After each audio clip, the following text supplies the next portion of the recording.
देखने में काफी ज्यादा मजा आने वाला है। और इससे पहले यार मैं कभी बोलता नहीं हूँ, लेकिन आप लोगों को बस एक छोटा सा काम करना है, सब्सक्राइब करके जाना है। अभी तक मैंने अपने किसी भी चैनल में प्रॉपरली तो नहीं बोला यार सब्सक्राइब करके जाओ, बट इस चैनल में बोल के जा रहा हूँ यार, क्योंकि लिटरली मुझे सब्सक्राइब की बहुत ही ज्यादा जरूरत है यार, क्योंकि मुझे 10,000 पूरे करने हैं लिटरली इसी महीने में अंदर। तो कहानी शुरुआत होती है, अचानक से दुनिया में पोर्टल खुलने लगा, जहाँ पर कई सारे मॉन्स्टर हमारी दुनिया में आने लगे, जिसकी वजह से इंसानियत को डिस्ट्रक्शन का सामना करना पड़ा, जिसकी वजह से पूरी दुनिया डिस्ट्रॉय होने के कगार पर आ गई थी। लेकिन तभी एक पूरी तरह से अलग दुनिया, जो कि स्वॉर्ड और मैजिक की दुनिया थी, जिसको कि आइनार्ड कहा जाता है, वो उसी पोर्टल से जाकर जुड़ गया, जहाँ पर अनगिनत मॉन्स्टर होने के बावजूद भी आइनार्ड के सोल्जर भी उनसे पूरी ताकत से लड़ने लगे। और मार्शल आर्ट्स और मुरीम, जो कि डेंटियन एनर्जी के थ्रू मार्शल आर्ट को परफॉर्म करते हुए, वो भी इंसानियत के साथ मॉन्स्टर से लड़े। और अब जबकि ये ह्यूमंस थे जो अर्थ पर रूल करते थे, वो भी अब इस क्यूएस में सफर करने के अलावा कुछ भी नहीं कर सकते हैं। हालांकि लोग जल्दी ही सिस्टम के साथ अवेकन होने लगे और उन सभी को सुपर ह्यूमंस पावर मिलने लगा, जहां लोग उन्हें प्लेयर बुलाते हैं। और वहीं पर हम कुछ प्लेयर को भी देखते हैं, जहां पर कुछ सिविलियंस को बचाकर एक सेफ प्लेस पर छोड़ देते हैं, जहां वो सिविलियंस उन्हें बचाने के लिए उनके सामने सिर झुकाकर धन्यवाद करते हैं। तो वो प्लेयर्स उनको गेट के पास जाने के लिए मना करते हैं, क्योंकि वहां पर बहुत ही ज्यादा खतरा होता है। लेकिन तभी उनमें से एक बंदा गुस्से से बोलता है, ये लोग जब भी हमें देखते हैं तो मुसीबत ही खड़ा करते रहते हैं। तो उनमें से दूसरा बंदा बोलता है, ये उन इंट्रूडर्स की वजह से ह्यूमंस को डिसरिस्पेक्ट करना कोई बड़ी बात नहीं है, तो तुम इसके लिए इतने सरप्राइज क्यों हो? उन लोगों के पास डांटियान और माना सर्कल है, जैसे कि वो लोग कोई हाई रैंक के प्लेयर हो। लेकिन तभी उन सभी का ध्यान एक मॉन्स्टर की तरफ जाता है, जो कि एक कार के ऊपर अटैक कर रहा होता है, जहां हमारे एमसी को सिस्टम के थ्रू पता चलता है कि वो मॉन्स्टर एक इंटर इमीडिएटी रैंक का 3 फेडेड वॉरवुल्फ है। और तभी हमारे एमसी को उन लोगों को बचाने के लिए एक इमरजेंसी रेस्क्यू मिशन मिलता है। तो ये देखकर वो अपने साथियों से बोलता है, आखिर तुम लोग क्या कर रहे हो, चलो उस पागल उल्फ कुत्ते को पकड़ते हैं। और ये कहकर वो सीधे उस मॉन्स्टर की तरफ अटैक करने के लिए आगे बढ़ जाता है। लेकिन तभी उसका एक साथी उसे पीछे से रोकते हुए उसे बोलता है, आयरन क्या तुम पागल हो चुके हो? और हमें यहाँ पे पता चलता है कि हमारे एमसी का नाम आयरन है, जहाँ आयरन को वो बंदा आगे बोलता है, जो मॉन्स्टर जो कि इंटरमीडिएट रैंक के ऊपर हैं, उन्हें वेल्कोनो गिल्ड संभालेगी। तो आयरन बोलता है, मुझे ये पता है, लेकिन क्या ये ऑब्वियस नहीं है कि वो लोग भी स्ट्रगल कर रहे हैं? जहाँ ये कहते हुए वो अपनी पूरी ताकत से अपने स्पेयर को उस मॉन्स्टर की तरफ फेंक देता है, जो कि सीधा जाकर वो उल्फ के मॉन्स्टर के गले पर लगती है, जहाँ उसकी वजह से वो मॉन्स्टर दर्द की वजह से जोर से चिल्लाता है। और फिर आयरन अपनी पावर को सिस्टम के थ्रू बूस्ट करते हुए उस मॉन्स्टर के ऊपर लगातार अटैक कर रहा होता है। लेकिन थोड़ी देर में वो खुद को कमजोर महसूस करने लगता है, जिसकी वजह से वो अपने साथियों से मदद मांगते हुए कहता है, ए दोस्तों मेरी मदद करो इस पागल कुत्ते का सिर काटने में। तो उसका एक साथी पीछे से अटैक करते हुए बोलता है, तुम तो हमारी बात कभी नहीं सुनते, मैं सचमुच तुम्हारी वजह से ज्यादा टाइम तक सरवाइव नहीं कर पाऊंगा। तो आयरन अपने दोस्त को यहाँ आता हुआ देखकर सोचने लग जाता है कि मेरे पास ऐसे दोस्त हैं जो कि हमेशा मेरे बैग को प्रोटेक्ट करते हैं, एक फ्रेंड और कंपेनियन की तरह।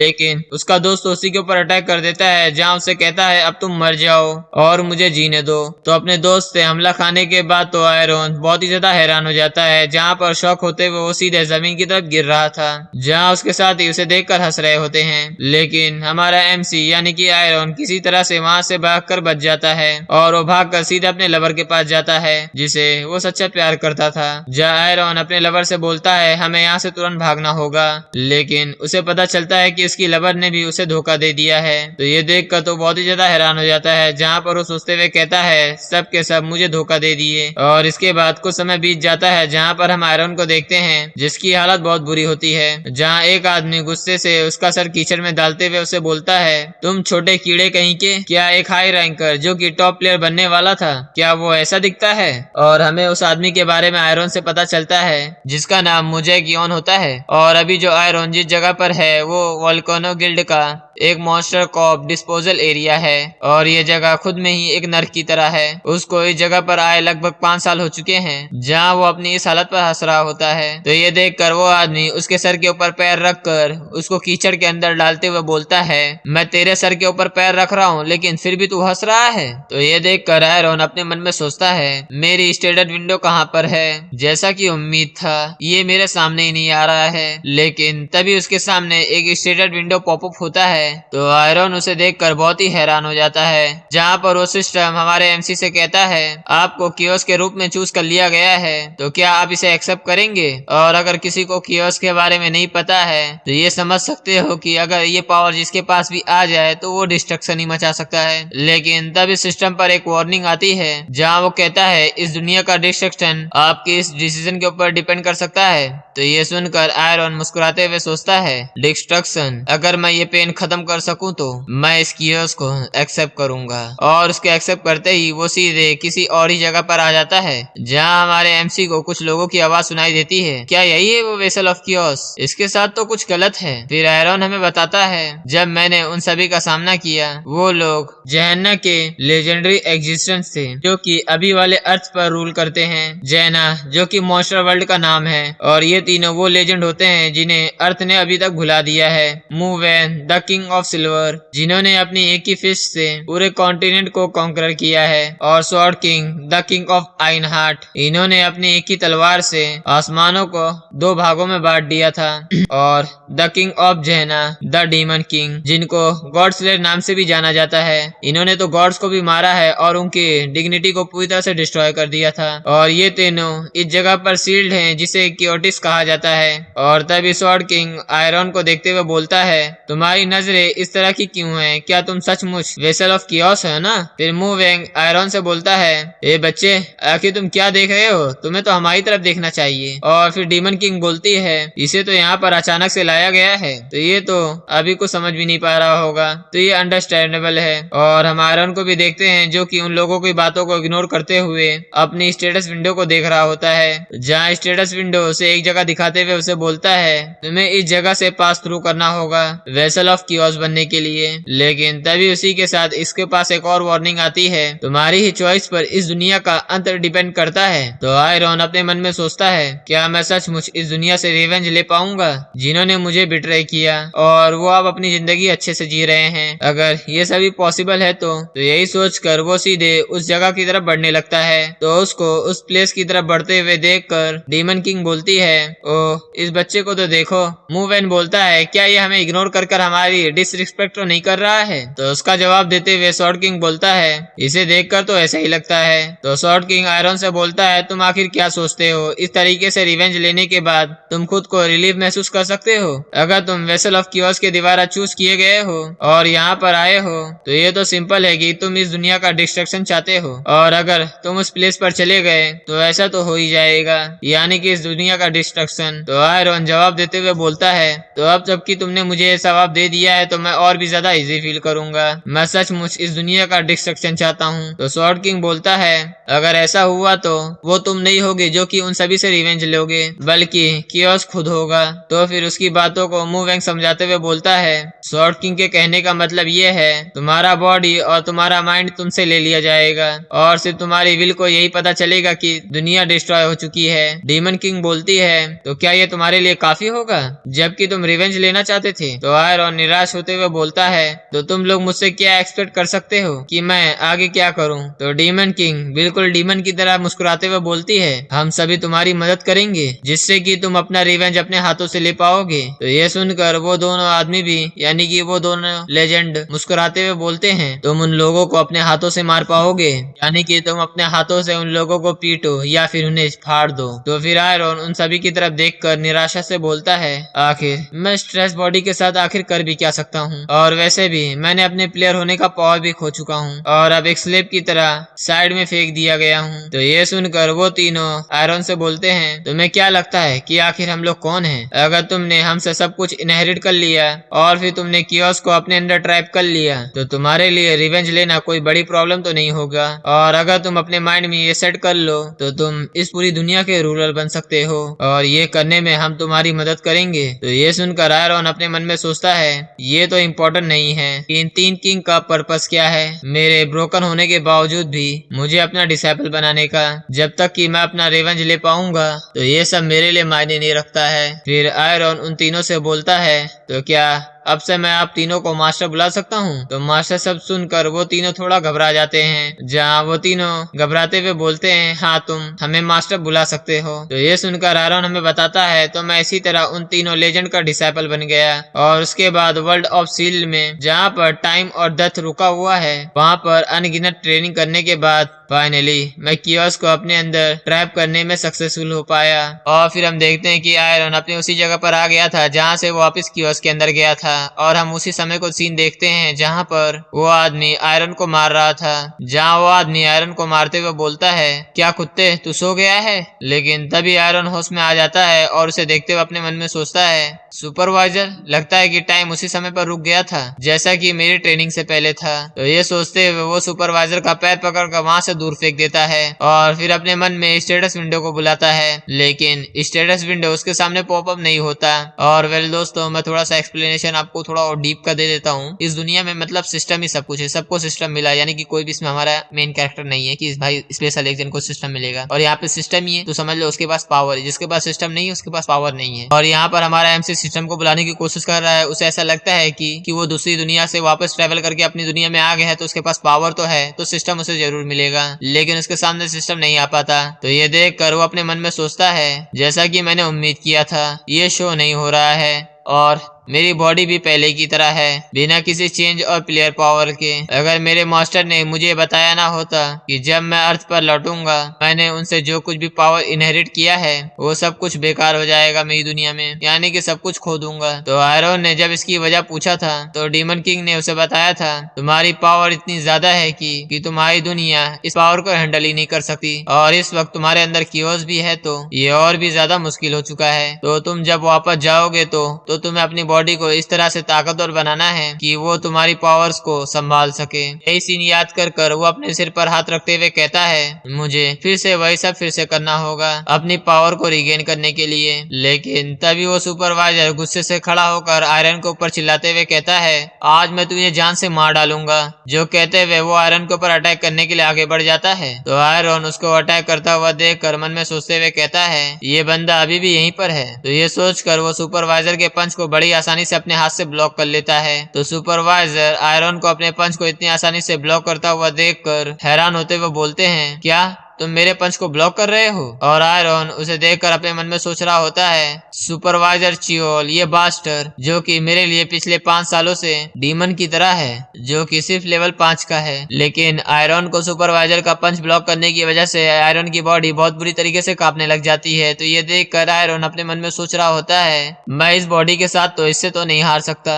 और तभी उसको उसके कहे हुए मास्टर की बात याद आने लगती है, जहाँ उन्होंने कहा था कि एक बेवकूफ भी एक वॉरियर को हरा सकता है अगर वो किलिंग इंटेंट को कंट्रोल कर सके। तो after all killing intent mental health से जुड़ा हुआ है। तो यही सोचकर वो सुपरवाइजर को अपना किलिंग इंटेंट शो करने लगता है, जहाँ वो गुस्से से बोलता है, मैं तुम्हें जान से मार डालूंगा। आयरन की किलिंग इंटेंट को देखकर तो सुपरवाइजर की तो फटके 4 हो जाती है। और फिर हमारा आयरन सुपरवाइजर के पंच को बहुत ही बुरी तरीके से मोड़ देता है, जिसकी वजह से सुपरवाइजर दर्द की वजह से जोर से चिल्लाने लगते हैं। और फिर आयरन उसकी तरफ अटैक करते हुए उसे बोलता है, मैं तेरे टुकड़े टुकड़े कर दूंगा। जो कहते हुए वो सुपरवाइजर के ऊपर सीधा अटैक कर देता है। लेकिन तभी सुपरवाइजर अपने होश में आता है, जहाँ पर वो नीचे गिर जाता है। और हमें यहाँ पर पता चलता है कि आयरन ने उसे असलियत में नहीं मारा था, बल्कि उसे अपने किलिंग इंटेंट के थ्रू ये सब बता रहा था। लेकिन सुपरवाइजर की तो वैसे ही फट गई थी, जिसकी वजह से वो डर कर वहीं पर बेहोश हो जाता है। और आयरन अपने मन में बोलता है, अब से जब भी कोई मेरे आंखों में देखेगा तो वो अपने पैंट में ही पेशाब कर देगा। खैर अभी तो मैं जल्दी में हूँ। जो कहते हुए वो सीधे रिस्ट्रिक्टेड एरिया की तरफ जाने लगता है। तो पीछे से उसे एक बूढ़ा आदमी रोकते हुए उसे बोलता है,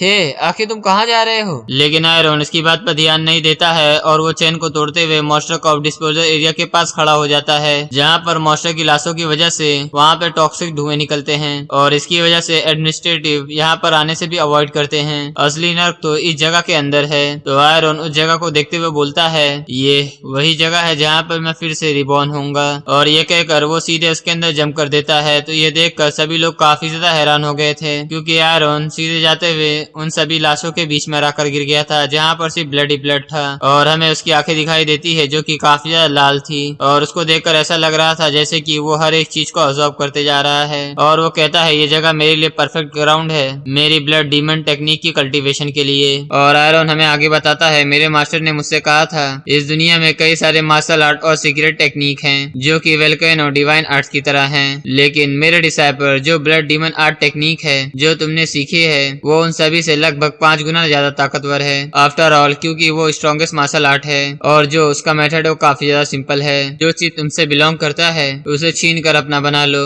और वो चीज सिर्फ ब्लड है। तो ये सुनकर आयरन थोड़ा सा हैरान हो गया था, जहाँ वो अपने मन में सोच रहा था एक वीसीएस डार्क मैजिक जो कि ब्लड के लाइफ फोर्स को ऑब्जॉर्ब करते हुए इनर पावर को कल्टीवेट करती है, वो सिर्फ ब्लड डीमन टेक्निक है। और अगर इस टेक्निक को तुम्हें यूज करना है तो तुम्हारे पास डांटियान होना जरूरी है। डांटियान जो कि सिल्वर वर्ल्ड वालों की पावर ऑफ सोर्स होती है, बिल्कुल उसी तरह जैसे कि प्लेयर्स के पास मैजिक कोर होता है। पर जब तक तुम सिल्वर वर्ल्ड से नहीं होंगे जब तक तुम्हारे पास डांटियान होना तो इम्पॉसिबल है। लेकिन मेरे मास्टर ने मुझे बताया था ऑफ कोर्स अगर तुम्हारे पास डांटियान नहीं है तो इसके लिए भी एक अलग रास्ता है, पर ये मैटर नहीं करता कि कितने दर्जनों या सैकड़ों लोगों की जान जाए, तुम्हें उस ब्लड टेक्निक को करते रहना होगा जब तक कि ये वर्क नहीं करता या जब तक तुम इसमें कामयाब नहीं हो जाते। इसलिए वो ब्लड में बैठा हुआ वहाँ पर कल्टीवेशन करना चालू करता है और अपने शरीर के अंदर डंटियां बनाना चालू करता है, जहाँ पे इतनी सारी एनर्जी ऑब्जॉर्व करने की वजह से उसे बहुत ही ज्यादा दर्द हो रहा था और वो यहाँ पर इस एनर्जी की वजह से फट जाता है। और वो हमें बताता है जो कि ट्रांसफॉर्मेशन मेथड मैं यहाँ पर फॉलो कर रहा हूँ वो मेरे मास्टर जिन्होंने इसे बनाने में 3 साल लगाए थे।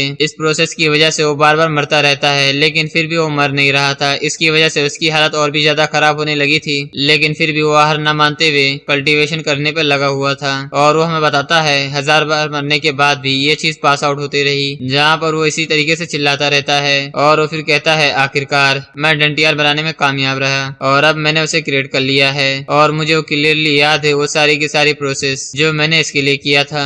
जैसे कि पहला स्टेप ब्लड को ऑब्जॉर्ब करते हुए एनर्जी को सर्कुलेट करो ब्लड डीमन अब्जॉर्प्शन टेक्निक को यूज करते, और दूसरा स्टेप ब्लड डांटियान को क्रिएट करने की कोशिश करो, जहाँ इस प्रोसेस में मुझे जो दर्द फील होगा वो मैं बिना डाउट के कह सकता हूँ कि ये दुनिया से बिल्कुल अलग होगा। जहाँ में दिखाया जाता है कि आयरन को इसकी वजह से बहुत ज्यादा दर्द फील हो रहा था और फिर वो ब्लड डीमन अब्जॉर्प्शन टेक्निक का इस्तेमाल करते हुए वहाँ के सारे खून को ऑब्जॉर्ब करना चालू कर देता है, जिसकी वजह से उसका पैर जमीन पर टच हो गया था। यानी कि इसका मतलब ये था कि उसने सारे के सारे ब्लड को ऑब्जॉर्ब कर लिया था। और आयरन कहता है वो दर्द जो कि इस प्रोसेस में मैंने महसूस किया था मैं बिना किसी डाउट के इस चीज के बारे में कह सकता हूँ कि ये दर्द बिल्कुल भी इस दुनिया का तो नहीं है। आप इसी बात से अंदाजा लगा सकते हो जहाँ उसकी चीख होती है वो चारों तरफ बस गूंज ही रहा था। वही हमें उसके ऊपर कई सारी आंखें दिखाई देती है जो हमारे आयरन के चिल्लाने की वजह से सब लोग जाग उठे थे। और फिर आयरन हमें बताता है एक वजह जिसकी वजह से यहाँ पर सभी लोग आना मना करते हैं। ये वजह नहीं है कि यहाँ पर मॉन्स्टर के कॉप से पॉइजन फैलता है, बल्कि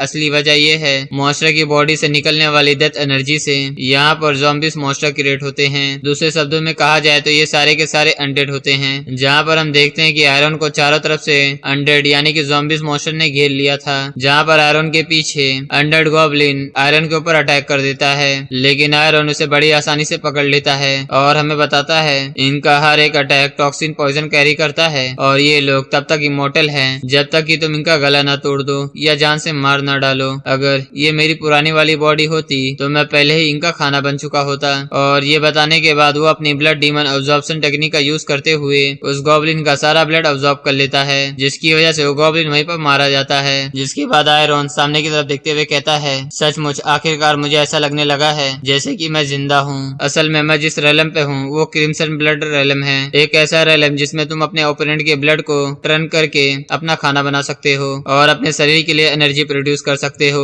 और क्रिम्सन ब्लड का दूसरा बेनिफिट ये है कि तुम खून को इकट्ठा कर उसके अंदर के जो आयरन होते हैं उसको क्रिएट कर सकते हो। और वैसे भी खून के अंदर तो आयरन होता ही है अगर आप लोगों ने साइंस पढ़ाई होगा तो। और फिर अपना हाथ उठाते हुए उसके अंदर से आयरन को निकालना चालू कर देता है, जिसकी वजह से उसके हाथ से एक छोटी सी स्टील की बॉल निकलती है और फिर वो किसी गोले की तरह उन सभी मॉन्स्टर के ऊपर शूट करता है, की वजह से वो गोले वाला दिखने वाला बॉल बड़े आराम से उस मॉन्स्टर का सर उड़ा देती है। ये सीन देखकर तो बाकी मॉन्स्टर तो काफी ज्यादा हैरान हो गए थे और आयरन उन लोगों से कहता है अब मैं तुम सभी को खा लूंगा बिना किसी निशान छोड़े। और उसने अपने हाथ में कई सारे और भी बॉल बना लिए थे, जहाँ पे उन सभी बॉल का यूज करते हुए चारों तरफ बस मॉन्स्टर की खोपड़ी उड़ाने लगता है। फिर वो अपनी जगह से जंप करते हुए मॉन्स्टर के बीच में जाकर अपने हाथों में कई सारी और स्टील बॉल बनाते हुए उन सभी मॉन्स्टर को जान से मारने लगता है। तो ये देखकर वो अपने मन में सोच रहा था, इन द एंड ये सब कुछ मेरे शिकार के अलावा और कुछ नहीं है। और हम देखते हैं कि वो अपने स्टील बॉल की वजह से चारों तरफ बस मॉन्स्टर की लाशें बिसाते जा रहा था, जहाँ वो कुछ ही देर में उन सभी मॉन्स्टर को जान से मारकर उन सभी का सफाया कर देता है। फिर सभी मॉन्स्टर को मारकर एक मॉन्स्टर की बॉडी के ऊपर खड़ा होते हुए बोलता है, ये इतना भी बुरा नहीं था। पर तभी उसके पीछे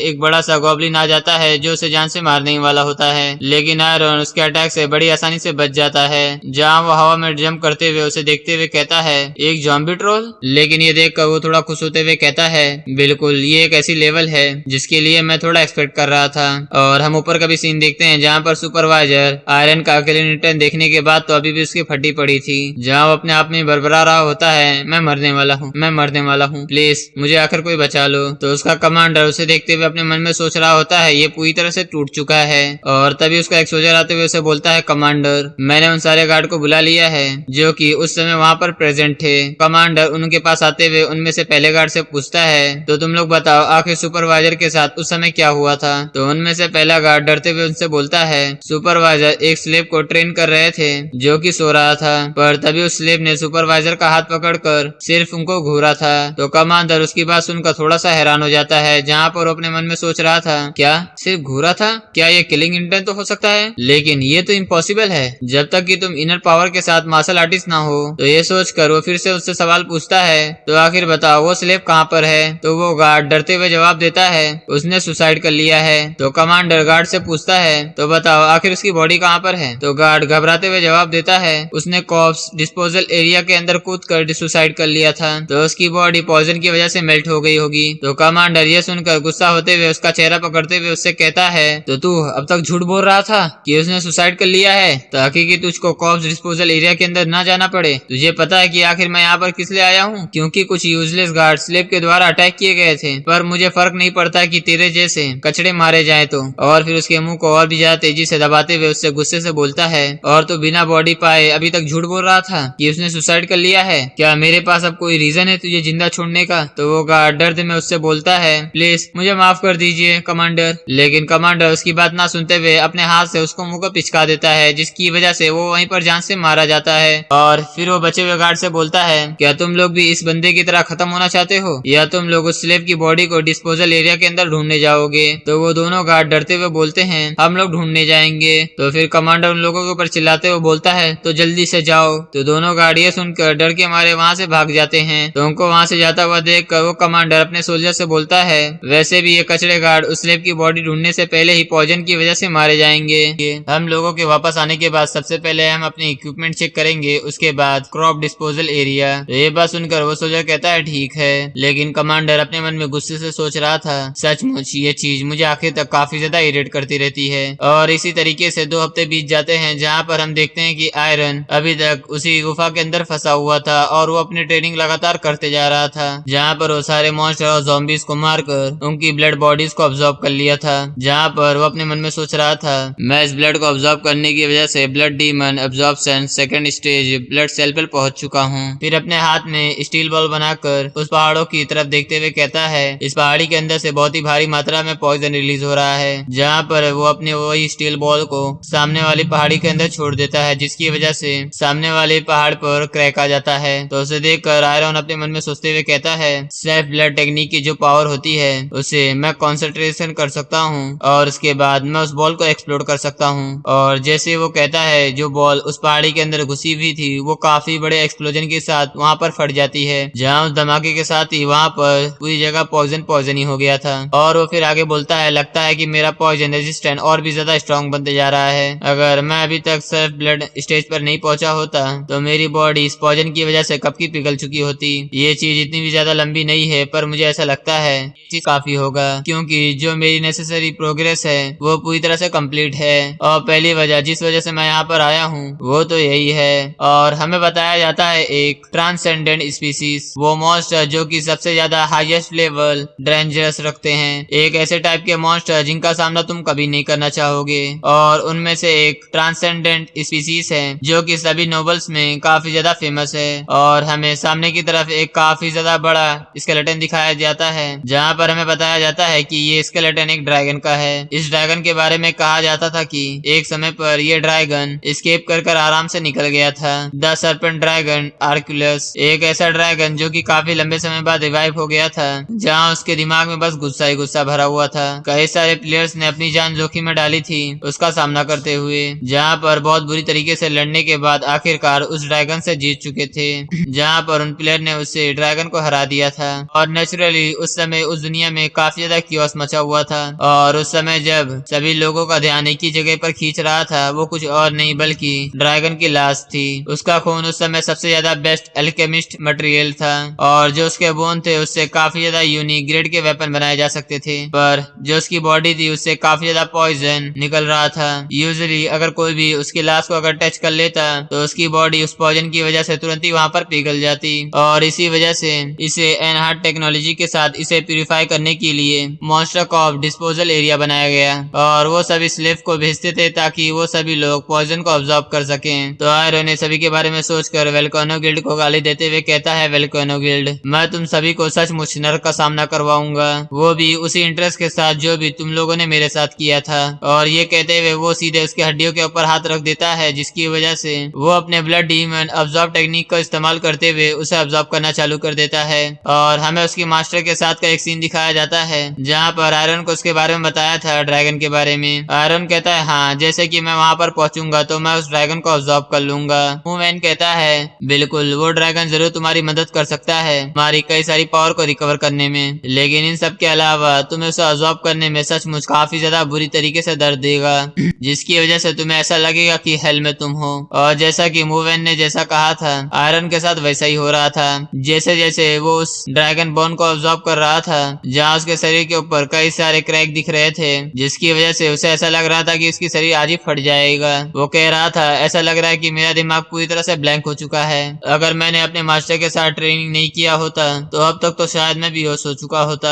और ये पावर, मेरे इंटरनल एनर्जी रैपिडली काफी ज्यादा ग्रो हो रहा है इस ब्लड कैलकुलेशन की वजह से। भले ये एक ड्रैगन की बॉडी क्यों ना हो, पर फिर भी जो इसकी पावर है वो काफी ज्यादा इंसेन है। और आयरन का जो डेंटियान होता है वो काफी ज्यादा इस पावर की वजह से भर जाता है, जिसकी वजह से आयरन के मुंह से खून आना चालू हो गया था। तो इसको देखकर आयरन अपने मन में सोच रहा था, ये तो काफी ज्यादा इंसेन है, जो मेरा ब्लड कैलकुलेशन है वो पहले ही पूरी तरह से फुल हो चुका है, पर इन सब के बाद भी मैं अपने इनर एनर्जी को कंप्रेस कर रहा हूँ अपनी सेल्फ ब्लड टेक्निक से, क्योंकि अगर मैं यहाँ पर रुक जाता हूँ तो जो मेरी इंटरनल एनर्जी है वो मुझ पर बैकफायर हो जाएगा, जिसकी वजह से मैं मारा जाऊंगा। लेकिन अगर मैं इसी तरीके से इसकी पावर को ऑब्जॉर्ब करता रहूंगा तब तो मेरा शरीर यहाँ पर किसी पटाखे की तरह फूट जाएगा। इस परिणाम के बारे में पहले ही सोच चुका था, और अब ये फाइनल मेथड है जो कि मैं यहाँ पर इस्तेमाल करने वाला हूँ। इसके बाद हमें डीमन किंग के साथ उसकी बातचीत को दिखाया जाता है, जहाँ पे आयरन ने डीमन किंग से पूछा था, अगर मैं सारी एनर्जी ड्रैगन की ऑब्जॉर्ब न कर पाऊँ तो आखिर मैं क्या करूंगा। तो डीमन किंग ने उसे बताया था, ड्रैगन को जैना में भी बहुत ही सम्मान की नजर से देखा जाता है, और जैसा कि तुम कह रहे हो ये एक ऑर्डिनरी ह्यूमन के लिए तो पावर को पूरी तरह से ऑब्जॉर्ब करना तो इम्पॉसिबल है, लेकिन इसका आंसर बहुत ही सिंपल है, तुम खुद ही ड्रैगन बन जाओ। तो आयरन ने हैरान होते हुए पूछा था, तो क्या ये पॉसिबल भी है। तो डीमन किंग ने कहा था, तुम खुद को भी तो देखो, तुम कितने ज्यादा हैरान लग रहे हो, जबकि तुमने मेरा सारा एसेंस पा लिया है। तुम्हारा गोल तुम्हारी पावर को रिगेन करना है, जबकि तुम्हारे पास पहले ही वो पावर है। तो ड्रैगन तो सिर्फ उसका एक जरिया है तुम्हारी पावर को रिगेन करने का। तो यही सोच कर आयरन प्रेजेंट में अपनी आंखें खोलता है, जहाँ वो मन में सोचता है, बायोलॉजिकल इंफॉर्मेशन के बेस पर जो कि मैंने अपने मास्टर से सीखा है, मैं अपनी बॉडी को वापस से रिकंस्ट्रक्शन करूंगा और एक बार फिर से अपने आप को ट्रांसफॉर्मेशन करूंगा। अब जबकि मैंने अपने अंदर कियोस को ट्रैप किया है तो ये सब कुछ मेरे लिए इम्पॉसिबल तो नहीं होगा। जहाँ पर वो अपनी बॉडी को रिकंस्ट्रक्शन करते हुए आयरन बहुत ही ज्यादा दर्द में चिल्ला रहा था। फिर हमें वापस से उन्हीं मास्टर का सीन दिखाया जाता है, जहाँ पर मूवमैन कह रहा था, अपनी बॉडी को एक ड्रैगन के अंदर ट्रांसफॉर्म कर लेना। ये सच मुझे काफी ज्यादा अच्छा मेथड है। अगर तुम सिल्वर रेलम के अंदर होते हो और तुम किसी ड्रैगन की बॉडी को पोजेस कर लेते हो तो उसे कहते हैं। और फिर हमें प्रेजेंट में दिखाया जाता है, जहाँ पर आयरन ने उस ड्रैगन की पूरी बॉडी को ऑब्जॉर्ब कर लिया था, जहाँ उसके ऑब्जॉर्ब होने की वजह से जो ड्रैगन की बॉडी थी वो पूरी तरह से खाक में बदलने लगती है। जहाँ आयरन के अंदर ड्रैगन की एनर्जी आ गई थी, जिसकी वजह से आयरन की आग ड्रैगन की जैसी दिख रही थी, और अब आयरन की बॉडी पूरी तरह से ट्रांसफॉर्मेशन हो चुका था। और फिर हमें मास्टर मूवमैन की पूरी बातों को सुनाया जाता है कि उस बॉडी को कहते हैं ड्रैगन बोन बॉडी। जहाँ आयरन की की बॉडी को देखते हैं जो कि पहले से काफी ज्यादा मस्कुलर और काफी ज्यादा पावरफुल दिख रही थी, जहाँ उसका लुक काफी ज्यादा इंसेन दिख रहा है। और वही हम दूसरी तरफ देखते हैं जहाँ पर कमांडर काफी ज्यादा हैरान था, क्योंकि वो सामने की तरफ देखते हुए कहता है आखिर आखिर ये कैसे हो सकता है, आखिर जितनी भी लाश थी और जितना भी पॉइजन था वो अचानक से कहाँ चला गया। ये तो एक ऐसी चीज है जो कि एक गार्डियन लेवल मैच का माना यूजर भी हो वो भी इसे नहीं कर सकता, तो आखिर असल में यहाँ पर हुआ क्या होगा। तो यही सब सोचकर वो काफी ज्यादा हैरान हो गया था। लेकिन तभी उसके दिमाग में आता है जहाँ पर वो सोचते हुए कहता है रुको, कहीं उस ड्रैगन की बॉडी के साथ तो कुछ हो तो नहीं गया। जो सोचते हुए अपने साथियों से कहता है जल्दी से जाकर गिल्ड में रिपोर्ट करो, यहाँ पर जितना भी पॉइजन था और जितनी भी लाशें थी वो डिस्पोजल एरिया से पूरी तरह से गायब हो चुकी है। वो कहता है ठीक है और तुरंत ही वहाँ से भागते हुए वहाँ से निकल जाता है। लेकिन तभी अचानक से उसके सामने किसी तरह का ब्लैक कलर का डॉट आ जाता है, जिसे देखकर वो काफी ज्यादा कंफ्यूज था, जहाँ वो उससे जल्दी से जान बचाने के लिए पीछे की तरफ जंप कर पाता है, क्योंकि उसके अंदर किसी एक अजीब तरीके का सेक्शन पैदा हो जाने लगता है जो कि उसे अपने अंदर खींच रहा था। लेकिन तभी वो बॉल वहीं पर एक्सप्लोड हो जाता है, जिसकी वजह से वहाँ पर चारों तरफ लाइट लाइट फैल जाती है और वो सोल्जर भी वहीं पर मारा जाता है। लेकिन कमांडर अपने सामने एक सोल्जर को लाकर खुद को बचा लेता है और इस एक्सप्लोजन को देखते हुए वो अपने मन में सोच रहा था आखिर ये कैसी एक्सप्लोजन था, अगर ये कुछ और बार हुआ तो ये पूरा कॉस्ट डिस्पोजल एरिया तो उड़ ही जाएगा। और हमें आयरन को भी दिखाया जाता है जो कि कमांडर की तरफ देखते हुए बोलता है मैंने सोचा नहीं था तुम वेलकोना गिल्ड के इंजीनियरिंग यूनिट के कमांडर बन चुके हो, पर अभी भी तुम्हारा काम वही है, दूसरों के पीछे चुप जाना डर की वजह से। क्यों, मैंने सही कहा ना, धोखेबाज किम सुन होंग। और हमें यहाँ पर पता चलता है कि हमारे एमसी को जिसने बिट्रे किया था उनमें से ये एक है। तो कमांडर आयरन को देखकर गुस्से से बोलता है आयरन तुम अभी तक जिंदा कैसे हो, क्या तुम सचमुच आयरन ही हो ना। तो आयरन उसका जवाब देते हुए बोलता है ये कितना डिसअपॉइंटिंग है कि तुम मुझे पहचान भी नहीं पा रहे हो, सिर्फ इसलिए क्योंकि मैं थोड़ा अलग दिखता हूँ। और मैंने सुना था कि तुमने मुझे बेच दिया था और उसके बाद गिल्ड लीडर बन चुके थे, लेकिन अब तुम्हें देखकर ऐसा लगता है कि तुम और भी ज्यादा डरपोक बन चुके हो। तो ये बात सुनकर तो कमांडर को तो और भी ज्यादा गुस्सा आ जाता है, जिसकी वजह से वो अपने साथियों को आयरन के ऊपर अटैक करने के लिए ऑर्डर दे देता है। तो ये बात सुनकर वो सोल्जर भी आयरन के ऊपर अटैक करने के लिए आगे बढ़ जाते हैं और हमें इन सोल्जर के बारे में बताया जाता है इन्हें ब्लैक हॉक कहा जाता है, जिन्हें गिल्ड लीडर को पर्सनल स्क्वाड के लिए असाइन किया जाता है और ये सभी लोग रैंकर बनने के लिए बिल्कुल करीब होते हैं। तो उन सभी को अपनी तरफ आता हुआ देखकर अपने मन में सोच रहा था स्टील्थ ब्लैक मार्क की ट्रेडमार्क टेक्निक है जिसको कि असैसिन की तरह ट्रीट किया जाता है। ऑफ कोर्स गायब होना बहुत ही खतरनाक है अगर अपोनेंट नॉर्मल प्लेयर हो तो, जो कि इनर एनर्जी को सेंस नहीं कर सकता है। ये कहते हुए वो अपने हाथ में एक ब्लैक स्पेस वाला बम बनाकर उसके पीछे जो सोल्जर आया था सीधे उसके ऊपर फेंक देता है और अपने मन में सोच रहा था ब्लड डिवन डिवाइन आर्ट के 3rd लेवल में पहुंचने के बाद अगर एक बार ब्लैक ब्लड स्पेयर फायर किया जाए तो वो शॉटगन बम ब्लास्ट की तरह स्प्लिट हो जाता है। और इतना कहते ही हम उस सोल्जर को भी देखते हैं जहां उसके सीधे परखचे उड़ गए थे। वे ऑरन हमें बताता है ये अपोनेंट के कांटेक्ट में आते ही उसके इंटरनल एनर्जी और मैजिक को ऑब्जॉर्व करते हुए एक्सप्लोड हो जाता है और फिर आयरन अपने हाथों को ऊपर उठाकर ढेर सारे ब्लैक ब्लड स्पेयर बनाकर अपने हाथ में एक्सप्लोड कर देता है, जिससे उसके टुकड़े चारों तरफ फैलकर वहां पर ढेर सारे एक्सप्लोजन हो जाते हैं और इसी की वजह से वो सारे के सारे सोल्जर इसी एक्सप्लोजन में मारे जाते हैं। और हम कमांडर को भी देखते हैं जो कि इस स्किल की वजह से वो काफी ज्यादा परेशान हो रहा था, जहाँ पर अपने मन में सोच रहा था आखिर ये बंदा ऐसे स्किल कैसे यूज कर सकता है। और फिर वो अपनी इन्फॉर्मेशन स्किल की एक्टिवेट करते हुए आयरन की इन्फॉर्मेशन को चेक करने लगता है, लेकिन इसकी वजह से उसके सिर में बहुत ही ज्यादा दर्द शुरू हो जाता है। तो ये देखकर तो बहुत ही ज्यादा परेशान हो जाता है, जहाँ पर वो अपने सिर को पकड़ते हुए सोचता है आखिर ये क्या है, मेरा सिर अचानक से क्यों फटने लगा। लेकिन तभी वो अपने सिस्टम विंडो को देखकर बहुत ही ज्यादा हैरान हो जाता है, क्योंकि उसमें आयरन की इन्फॉर्मेशन के बदले बड़ी ही अजीब चीजें लिखी हुई थी। तो ये देखकर वो गुस्से से और भी ज्यादा लाल होते हुए सोचता है आखिर ये क्या है, ऐसी चीजें तो मैंने पहले कभी नहीं देखा। और आयरन भी कमांडर के सामने आते हुए उससे बोलता है तुम ये जानने के लिए मरे जा रहे हो कि मुझे ये पावर कैसे मिली, ये जानने के लिए तुम बहुत ही ज्यादा क्यूरियस होगे ना, है ना, क्योंकि तुम अपने ओपोनेंट पर बिना सफिशिएंट इंफॉर्मेशन के बावजूद अटैक नहीं कर सकते। तो आयरन की बात सुनकर कमांडर गुस्सा होते हुए उससे बोलता है तुम सच मुझको ज्यादा कॉन्फिडेंट तो नहीं लग रहे हो, मैं अब वो पहले जैसा नहीं रहा जैसा कि तुम मुझको जानते थे। फिर वो अपनी तलवारों को निकाल कर उसे आगे बोलता है, मैं अब वासन गिल्ड का रेड लीडर हूँ, पर तुम तो हमेशा से ही ऐसे थे, हमेशा खुद को सुपीरियर सोचना और राइटियस होने का प्रिटेंड करना। तो चलो देखते हैं कि तुम आखिर कब तक ऐसा एक्ट करते हो जैसा कि तुम करते थे, बिना अपने टीममेट के केयर किए बिना रश कर देना। तो चलो आ जाओ, जैसा कि तुम हमेशा किया करते थे। तो आयरन उसकी बातें सुनकर अपना अटैक प्रिपेयर करते हुए उसे बोलता है, एग्जैक्टली मैं तो यही करने का प्लान बना रहा था। जो कहते हुए आयरन सीधे उसके ऊपर अटैक कर देता है, लेकिन कमांडर उसके अटैक को ब्लॉक करने की कोशिश कर रहा था, जिसमें उसको काफी ज्यादा तकलीफ हो रहा था। लेकिन जैसे ही वहाँ पर काफी ज्यादा बड़ा धमाका होता है, जिसकी वजह से वो सरकते हुए पीछे की तरफ जाने लगता है। लेकिन जैसे वो अपने आप को संभालता है, उसी के पीछे आयरन आ गया था, जहाँ वो फिर से अपने ब्लैक स्पेयर को बनाते हुए कहता है, तुम अपने आप को रेड लीडर कहते हो, लेकिन तुम पहले से बिल्कुल भी कुछ खास तो नहीं बदले हो, और ऐसा भी नहीं है जो हाउसन गिल्ड है वो तुम्हारे लिए पहले से ही प्रॉपर्ली नेचुरल हो। जो कहते हैं वो अपने स्पेयर को फिर से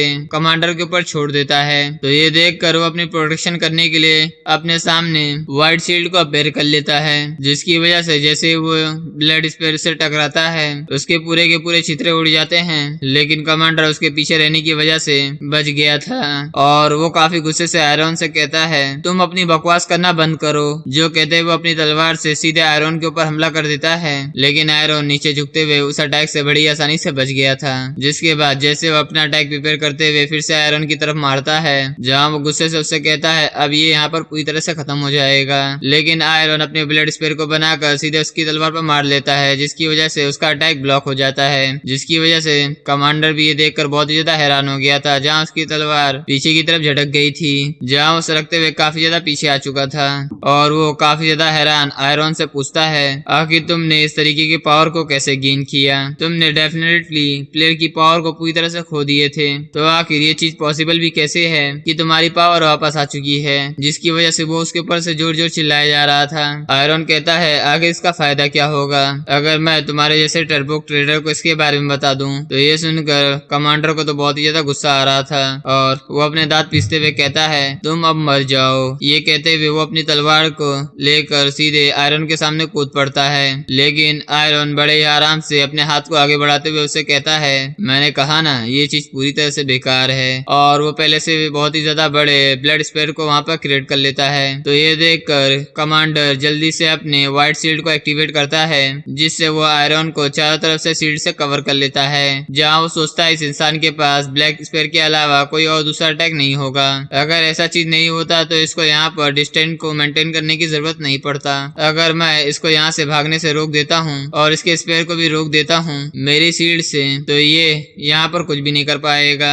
सोचकर वो अपने तलवार को उन सभी शील्ड के बीच में फंसा देता है, जिसके बाद वो अपने स्किल वेपन नाइट का इस्तेमाल करता है, जिसकी वजह से उसकी तलवार उस तलवार के अंदर से एक ऐसी एनर्जी निकल कर आती है जो कि पूरी शील्ड के अंदर जाकर कवर हो जाती है, और उसके अंदर की जो तलवार की एनर्जी थी वो भी पूरी तरह से वहां से गायब हो गई थी। जिसके बाद वहां पर एक काफी ज्यादा बड़ा धमाका होता है, जिसकी वजह से सारी की सारी शील्ड पूरी तरह से चकनाचूर हो चुका था। यानी कि कमांडर ने अपनी पूरी तलवार की एनर्जी उस शील्ड के अंदर पूरा फेंक दिया था, जिसकी वजह से वहां पर एक बहुत ही बड़ा धमाका हो गया था, जहाँ इसकी वजह से वो काफी ज्यादा थक गया था, क्योंकि उसने यहाँ पर काफी ज्यादा एनर्जी का इस्तेमाल किया था। तो ये देखकर वो कहता है, यहाँ तक कोई भी अगर टॉप रैंकर भी होगा तो वो इस चीज को इतनी आसानी से तो सर्वाइव नहीं कर सकता। आखिरकार अब तुम मारे जा चुके हो बास्टर। लेकिन वो सामने की तरफ देखकर काफी ज्यादा हैरान हो जाता है, क्योंकि सामने आयरन जिंदा था और उसके ऊपर एक भी खरोच तक नहीं आया था। वो बहुत ही बड़े आराम से वहां पर खड़ा हुआ था, यहाँ तक कि उसके कपड़े के टुकड़े भी नहीं फटे थे। तो ये देखकर तो कमांडर बहुत ही ज्यादा हैरान था, जहाँ वो उसके ऊपर चिल्लाते हुए कहता है, आखिर ऐसा कैसे हो सकता है? लेकिन आयरन उससे कहता है, तुम काफी ज्यादा लेट हो चुके हो। ये कहकर वो सीधे उसके ऊपर हमला कर देता है, जहाँ वो उसके चेहरे को पकड़कर वो अपने ब्लड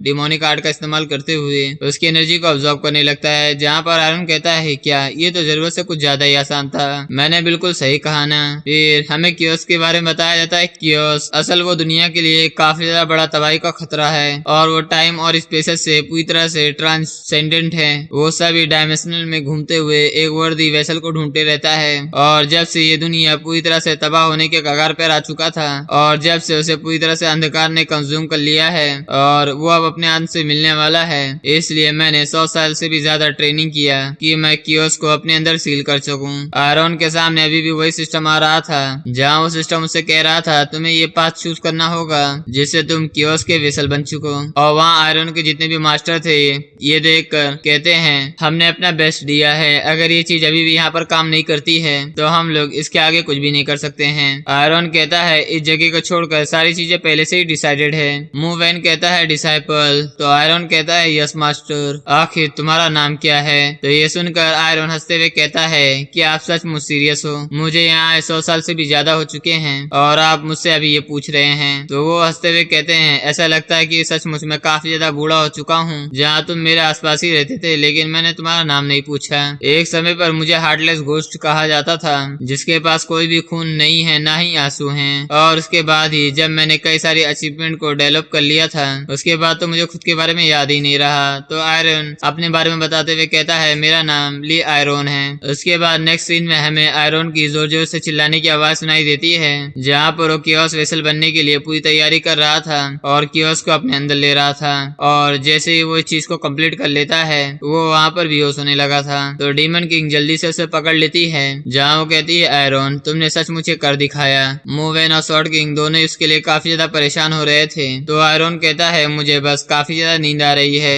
मूवैन उसे बताता है ये कियोस का इन्फ्लुएंस है, तुम्हारी बॉडी इस पावर को यहाँ पर रजिस्ट करने की कोशिश कर रही है। स्वॉर्ड किंग उसे कहता है वो तुम्हारी स्पिरिट को यहाँ पर पूरी तरह से तोड़ने की कोशिश करेगा और इसकी वजह से तुम्हें काफी ज्यादा नाइटमेयर आना चालू हो जाएंगे और अगर तुम एक बार भी उस नाइटमेयर के अंदर फंस जाते हो तो कियोस फिर से तुम्हारे बॉडी के अंदर एक और बार अवेकन हो जाएगा। आयरन कहता है मैं इन सारी चीजों का एक्सेप्ट कर चुका हूँ। तो इसी वजह से जहाँ पर सभी लोग इसकी बात सुन रहे थे तो आयरन थोड़ा सा हिचकिचाते हुए उन सभी से कहता है तो इसीलिए तुम लोगों को मुझे जान से मार देना चाहिए। तो ये सुनकर तीनों के तीनों किंग काफी ज्यादा हैरान हो चुके थे। मूवैन कहता है क्या तुम इसके बारे में शुरुआत से ही जानते थे? आयरन कहता है तो आखिर आपको क्या लगता है मैं किसका डिसाइपल हूँ कि कियोस को एक बॉडी के अंदर सील करना है और उसको पूरी तरह से खत्म कर देना है, यानी कि कियोस को पूरी तरह से तबाह कर देना। क्या ये आपका गोल नहीं था मास्टर? स्वॉर्ड मास्टर कहता है अगर तुम्हें इसके बारे में पता था तो आखिर तुम इतने लंबे समय से हम लोगों के साथ कोऑपरेट क्यों कर रहे थे? आयरन बताता है सभी लोगों ने मुझे धोखा दिया, मेरे पास पीछे रहने के लिए अब कुछ भी नहीं बचा था, इसी वजह से मैं आगे आकर किसी के ऊपर बिल्कुल भरोसा नहीं करता था। पर आपके साथ मास्टर मुझे आप लोगों से ऐसा महसूस होता है जैसे कि आप सभी के लिए काफी ज्यादा खुश हैं, जिस चीज को मैं काफी ज्यादा लंबा समय पहले ही खो चुका था। मैंने आप लोगों के साथ ऐसे कई सारे एक्सपीरियंस किए हैं जिसके बारे में मैंने कभी नहीं सोचा था, इसलिए रिवेंज अब मेरे लिए जरा सा भी मैटर नहीं करता। मैं तो बस उस वॉर्म को जो कि आप लोगों ने मेरे लिए दिखाया है मैं तो बस उसका एक रिपेयर करना चाहता हूँ मास्टर, इसलिए आखिरकार प्लीज मुझे अपना नाम बताइए, यही मेरी आखिरी रिक्वेस्ट है। और आयरन की ये बात सुनकर वो तीनों किंग अपने यहाँ पर रियल नेम बताते हैं जहाँ पर मूवैन बताता है उसका रियल निकनेम है शिनयू उल है। स्वॉर्ड किंग अपना नाम बताता है शिगाराड वोगडीमान है और डीमन किंग अपना नाम बताती है मेरा नाम बेरगिनमा है। तो आयरन ये सुनकर कहता है अब मुझे किसी भी चीज का पछतावा नहीं है, मैं आयरन यहाँ पर मरने वाला हूँ, वो भी अपने मास्टर के लिए। और ये कहकर वो अपने दोनों हाथों को फैलाकर अपनी छाती चौड़ी करते हुए अपनी आंखों को बंद कर लेता है और स्वॉर्ड किंग धीरे धीरे कर आगे बढ़ना चालू कर रहे थे जहाँ पर वो उसके सामने आ जाते हैं और उससे कहते हैं आयरन, जहाँ पर वो उसके कंधे पर हाथ रखते हुए उसे बोलते हैं तुम यहाँ पर नहीं मरने वाले। तो ये सुनकर आयरन थोड़ा सा हैरान था और हैरान होते हुए उनसे पूछता है क्या?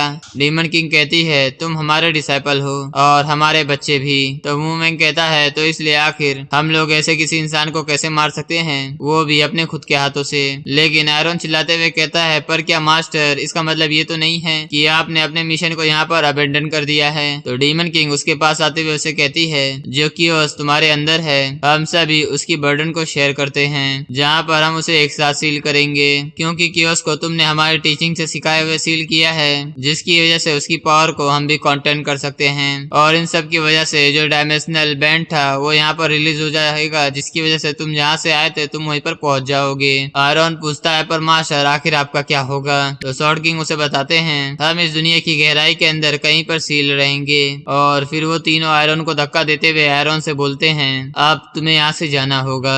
और जैसे ही वो वहाँ से जाने लगता है वो जोर से चिल्लाने लगता है मास्टर, और वो जैसे ये कहता है तो उसके सभी मास्टर कहते हैं अब यहाँ से चले जाओ। और फिर आयरन धीरे धीरे कर उन सभी डायमेंशनल में गिरते जा रहा था जहाँ उसके मास्टर उसे जाता हुआ देख कर उसे कहते हैं तुम कभी भी हमें ढूंढने के लिए वापस मत आना। और इसी तरह वो प्रेजेंट में आ जाता है जहाँ पर आयरन अपनी ब्लड डीमन अब्जॉर्प्शन टेक्निक का इस्तेमाल करते हुए उसके ब्लड को अब्जॉर्ब कर रहा था। और आयरन उसके ब्लड को अब्जॉर्ब करते हुए अपने मन में सोचता है, मैं बहुत क्यूरियस हूँ कि जो कुछ भी पावर मैंने अपने मास्टर से सीखा है वो आखिर मुझे कहाँ तक ले जा सकती है।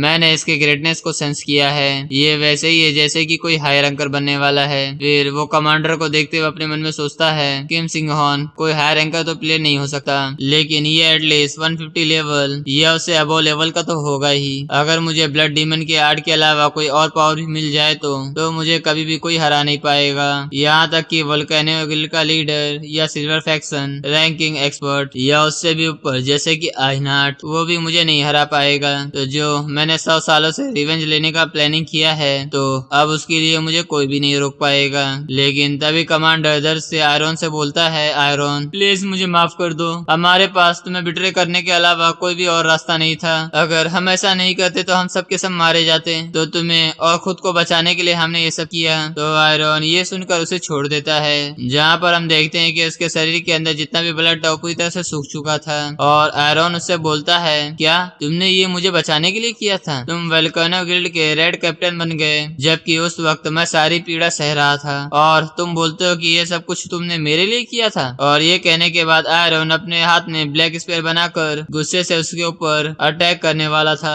लेकिन तभी कमांडर डर के मारे चिल्लाते हुए उसे कहता है, मैं तुम्हें बताऊंगा कि बाकी के लोग कहाँ पर हैं और रिवेंज लेने में मैं तुम्हारी मदद करूंगा, तो प्लीज मुझे छोड़ दो। तो ये सुनकर आयरन पहले थोड़ी देर शांत रहता है, फिर उसे बोलता है, पहले तुम मुझे एक बार धोखा दे चुके हो और अभी भी धोखा देने की बातें कर रहे हो। फिर आयरन उसके मुंह को पकड़ते हुए उससे बोलता है, जब तुम मरोगे तो बाकियों को पता चल जाएगा, तो अब नर्क में जाकर उनका इंतजार करना, जल्दी वो लोग भी तुम्हें ज्वाइन कर लेंगे। ये कहकर आयरन उसके मुंह को दबाकर सीधे उसे जान से मार देता है, जैसे कि उसने उस गार्ड को मारा था। और उसके बाद आयरन वहाँ से बाहर आ रहा था जहाँ वो सभी उसको देख रहे थे, जहाँ पर आयरन बड़ी आराम से उन सभी चेन को बड़ी आसानी से तोड़ देता है। तो ये सीन देखकर तो वो लोग बहुत ज्यादा हैरान हो गए थे, क्योंकि उस चेन को तोड़ने का ये मतलब था वो एबिस से बाहर निकला होगा, तो इसका मतलब हॉग और कमांडर को भी हरा दिया गया होगा। और फिर आयरन बाहर निकलते हुए उन सभी को देखते हुए अपने मन में सोच रहा होता है, अगर मुझे मेरे मास्टर नहीं मिले होते तो मेरा भी हाल इनके जैसा होता। तो ये सोचकर वो अपने हाथ में कई सारे स्पेयर बनाने लग जाता है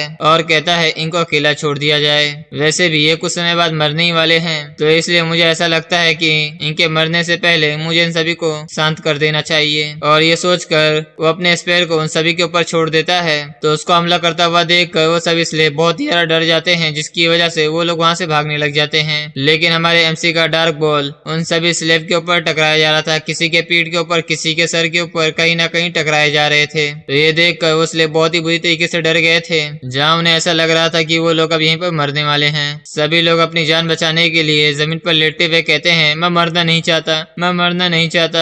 लेकिन हमारे एमसी का थिंकिंग कुछ और ही था, जिसकी वजह से उनके जो शरीर पर स्लेब का मार्क बना हुआ था वो टूट जाता है। तो सभी लोग अपने स्लेब मार्क को टूटा हुआ देखकर बहुत ही ज्यादा हैरानी से कहते हैं, क्या? क्योंकि उन्हें पता चल गया था कि उनके अंदर जो स्लेब मार्क था वो टूट चुका है। ये देखकर तो सभी लोग बहुत ही ज्यादा खुश हो जाते हैं। और फिर आयरन गुफा के छत के ऊपर अटैक करते हुए उस गुफा को तोड़ देता है और वहां से जाते हुए उन सभी से कहता है, तुम लोग यहाँ पर मरो या दफन हो जाओ या यहाँ से जिंदा भाग जाओ, अब ये तुम लोगों के ऊपर डिपेंड करता है। फिर वो वहां से निकलने के बाद एक पहाड़ की चोटी पर आकर अपने मन में सोचता है, जब मैं पहली बार अपने मास्टर से मिला था तब मैं दुनिया को डिस्ट्रॉय करने के अलावा कुछ भी नहीं सोच पाता था, पर उनके सेक्रीफाइस को देखने के बाद मेरा नजरिया दुनिया को देखने का पूरी तरह से चेंज हो चुका है और अब मैंने रियलाइज कर लिया है कि अब मुझे आगे क्या करना है। फिर वो वहां से जाते हुए बोलता है, ये दुनिया पूरी तरह से केओस से भरा पड़ा है, तो मैं उसे कंज्यूम करके अपना बना लूंगा। और ये कहते हुए आयरन की आंखें पूरी तरह से लाल होती है, जहाँ वो बहुत ही ज्यादा सीरियस लग रहा था। और आयरन के वहां से जाने के कुछ समय बाद वहां पर वोल्केनो गिल्ड का एक रेड लीडर आता है, जिसका नाम चियोन इन्वो होता है। और वो कमांडर की लाश को देखते हुए कहता है,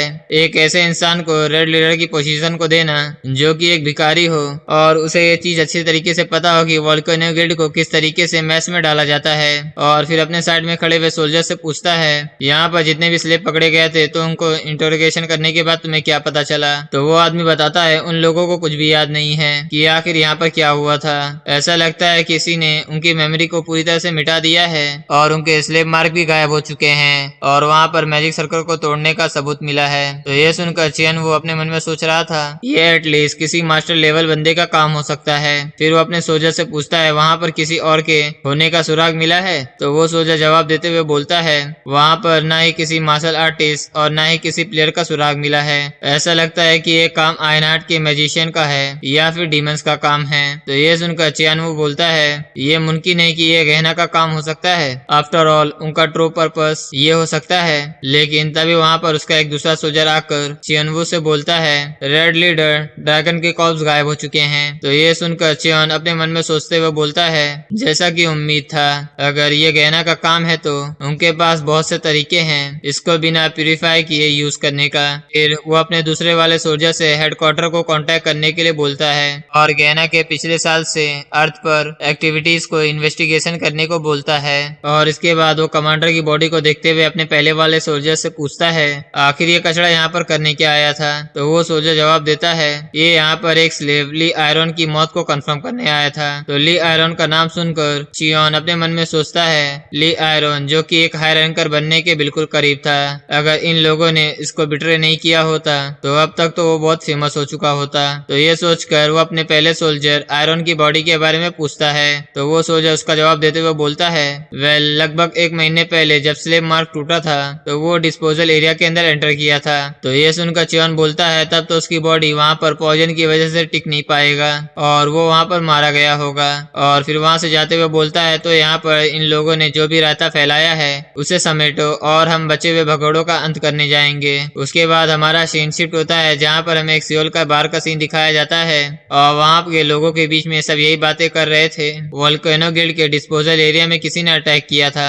और रिमर्स ये है कि ये काम गहना ने किया है और ऐसा कहा जा रहा है कि वो लोग ड्रैगन के कॉर्प्स के पीछे थे जहाँ उन लोगों के बीच ये सब बातें चल रही होती है। और वहीं पर हम आयरन को भी देखते हैं जो कि उन सभी की बातें सुनकर अपने मन में सोचते हुए कहता है यहाँ पर सभी के सभी वोल्केनो गिल्ड के बारे में बातें कर रहे हैं। वेल ये कोरिया की वन ऑफ द बड़ी गिल्ड में से एक है तो इसमें कोई सरप्राइज की तो बात नहीं है और ये लोग बस थोड़ा ही मेरा इंतजार करें, जल्दी इन सभी को नीचे गिरा दूंगा। लेकिन इससे पहले मुझे मास्टर मू की वैंग फैक्शन को ढूंढना होगा। ये मोस्ट इफेक्टिव वे है मेरे और भी ज्यादा स्ट्रॉन्ग बनने का, जैसे मेरे जैसे बंदे के लिए जिसके पास कोई भी ऑफिशियल स्टेटस नहीं है। ये जगह बेस्ट है उन लोगों को ढूंढने के लिए। जहाँ वो यही सब अपने मन में सोचते हुए आयरन उस बार टेंडर के पास जाता है तो वो बार टेंडर उससे पूछता है वेलकम सर, आप क्या लेना पसंद करेंगे? तो आयरन उससे कुछ एंसेंट कोड में बोलता है लेकिन वो बार टेंडर उसकी बातें नहीं समझ पाता है। जहाँ उससे बोलता है सर यहाँ पर ऐसी चीजें नहीं मिलती है, लेकिन उसके पीछे वो खड़ा हुआ मैनेजर उसकी कोड को समझ जाता है। जहाँ वो उस बार टेंडर के पास आकर उसे स्टोरेज रूम में इन्वेंटरी को ऑर्गेनाइज करने के लिए भेज देता है